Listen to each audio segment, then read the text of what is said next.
good morning, dear children.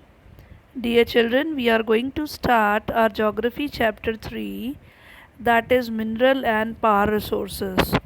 Children, this chapter starts with a short story. Kiri, a girl, is going to visit Sukan's place, that is Dhanbad. Fine. Now Kiri was amazed to see that the large area was black in color. Now she asked Sukant that Sukant, why this place is so black and dusty? Now the reason is he gives the reason that here are coal mines nearby. Now he said, do you see the trucks? They were carrying the mineral coal. Now Kiri was surprised and she asked that what are minerals. Now Sukan says that whatever when you uh, uh, have you ever seen a baker baking biscuits? Now so many things he put in that biscuit together. But when you eat it, those ingredients you cannot judge them separately. What all ingredients are there in the that biscuit? Fine. So same way he says that we cannot see those ingredients. Same way, rock on this earth, they have several materials which are mixed in them, and those materials are known as minerals. And he says that these minerals are scattered throughout the earth's rocky crust. Fine. Now the definition of material: a naturally occurring substance that has a definite chemical composition is called a mineral. Fine. Now minerals, they occur naturally and they have a definite chemical composition. Children, look at, do you know? Now the salt you eat and the graphite in your pencil, they are also minerals. See, fine. Now the minerals, they are not evenly distributed over space. They are scattered everywhere. Now they are concentrated in a particular area or rock formations. Fine. Now some minerals, they are found in the areas which are not easily accessible, like the areas of Arctic Ocean bed and the Antarctica. So these some minerals, they are not easily accessible. Fine. Now children, the minerals are formed in different types of geological environments. Under varying conditions they occur. Fine. Now they are created by natural processes without any human interference. Fine. How can we identify them? They can be identified on the basis of their physical properties. What are the physical properties? Like the color, the density, the hardness, and the chemical properties such as solubility. How much they can, dissolve in water, their solubility. Now there are different types of mineral. Fine. Now there are over 3000 different minerals, children.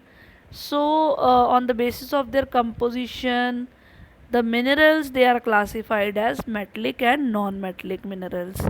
Fine. Metallic are further divided into ferrous and non-ferrous. Now metallic minerals, they contain metal in a raw form. Fine.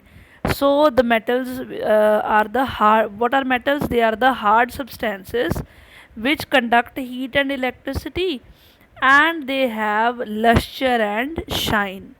So if you talk about iron ore, bauxite, manganese ore, so these are some examples of metallic minerals. Now metallic minerals can be ferrous, can be non-ferrous. Ferrous means ferrous minerals like iron ore, manganese, chromite, they all ferrous minerals, they contain iron in them. Fine. And whereas the non-ferrous minerals, they do not contain iron, but they may contain some other metals such as gold, silver, copper, or lead. Fine. Then comes the non-metallic mineral, children. They do not contain metal. Fine. Non-metallic, no metal. So limestone, mica, gypsum, they are the examples of non-metallic mineral. Now mineral fuels like coal, petroleum, they also come under non-metallic minerals. Now, how are they extracted? There are different ways. First is mining, second is drilling, and third is quarrying. Now, even mining is of two types: cast mining and shaft mining. Now, what is mining actually? The process of taking out minerals from rock's bed under the earth's surface is called mining. When we are digging out, fine, taking out minerals which are buried in the rocks, the which are under the earth's surface, so that is known as mining. Now the minerals that lie at shallow depth, which are not at very deep, which are not very deep, they can be taken out by just removing the surface layer. So this sort of mining is known as open cast mining. Whereas children, deep bores, very deep bores, they are called the shaft, which have to be made to reach minerals that lie very deep, fine, in a great depth. So that mining is known as shaft mining. Fine. Now for petroleum, natural gas, they occur far below the earth's surface. So deep wells are to be bored to take out them. Fine. So that is called drilling. Fine. Now children, some minerals they lie the just near the surface and you can take out by just simply digging out the earth. Fine. So that process is known as quarrying. Fine. Now children, distribution of minerals. Fine. Now see, minerals they occurred in different types of rocks. Some minerals are found in the igneous rocks, whereas some are found under in the metamorphic rocks. Fine, and even some are found in the sedimentary rocks. Generally, metallic mineral children they are found in igneous and metamorphic rock formations, and they also form the large plateaus. Fine. Then iron ore in North Sweden, copper, nickel deposits in Ontario, Canada, iron, nickel, chromites, and platinum in South Africa. They are all examples of mineral found in igneous and metamorphic rock. If you talk about the sedimentary rock formation of plains and young fold mountains contain non-metallic minerals like limestone, limestone deposits of Caucasus region in France, manganese deposit in Georgia and Ukraine, and phosphate beds of Algeria. They are the examples of sedimentary rock formation. Mineral fuels such as coal and petroleum, children, they are also found in the sedimentary strata. Fine. Now we will talk about Asia. Fine. China, India, they have large iron ore deposits. Fine. The continent produces more than half of the world's tin. Same way, China, Malaysia, Indonesia, they are also uh, among the world's they are also among the world's leading tin producers. China also led in the production of lead, antimony, and tungsten. Asia also has deposits of manganese, bauxite, nickel, zinc, and copper. Switzerland, see in the do you know Switzerland is not known for any mineral deposit till now. If you talk about Europe, Europe is the leading producer of iron ore in the world. The countries like you talk about uh, large deposits of iron ore like Russia, Ukraine, Sweden, France. Mineral deposits of copper, lead, zinc, manganese, nickel are found in Eastern Europe and European Asia, Russia. North America, if you talk about mineral deposits in North America, are located in three zones. So, first is the Canadian region, north of Great Lakes and Appalachian regions, and the mountain regions of the west. So, all different minerals are found there. Then you talk about South America. It is the largest producer of high grade iron ore in the world. Chile, Peru, They are the leading producer of copper. Brazil, Bolivia, they are the world's largest producer of tin. South America also has large deposits of gold, silver, zinc, chromium, manganese. Fine, so it's just given, continent wise. Then Africa, very rich in mineral resources, world largest producer of diamond, gold, platinum.